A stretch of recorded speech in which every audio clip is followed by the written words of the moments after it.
ক্রিকেটে বাংলাদেশ কোন সালে টেস্ট মর্যাদা লাভ করে? সঠিক উত্তর হবে 2000 সালে। বাংলাদেশের পক্ষে ওয়ানডে অভিষেকে কোন ক্রিকেটার 5 উইকেট পেয়েছেন? সঠিক উত্তর হবে তাসকিন আহমেদ। একদিনের আন্তর্জাতিক ক্রিকেটে অভিষেক ম্যাচে হ্যাটট্রিক করেছেন কোন বোলার? সঠিক উত্তর হবে তাইজুল ইসলাম। অভিষেক টেস্টে বাংলাদেশ ক্রিকেট দলের অধিনায়ক কে ছিলেন? সঠিক উত্তর হবে নাঈমুর রহমান দুরজান। বন্ধুরা, এই প্রশ্নটি খুবই গুরুত্বপূর্ণ।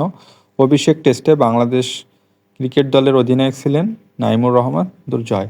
বাংলাদেশ ওয়ানডে ক্রিকেটের 100তম ম্যাচে কোন দেশকে পরাজিত করে? সঠিক উত্তর হবে ভারত।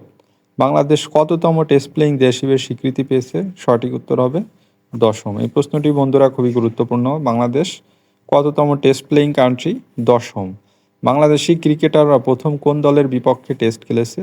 সঠিক উত্তর হবে ভারতের বিপক্ষে। বাংলাদেশ প্রথম টেস্ট খেলে ভারতের বিপক্ষে। বাংলাদেশ টেস্ট ক্রিকেটে প্রথম জয়লাভ করে কততম টেস্টে?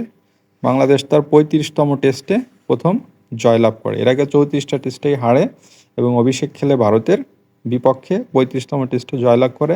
বাংলাদেশ হচ্ছে 10ম টেস্ট প্লেয়িং কান্ট্রি।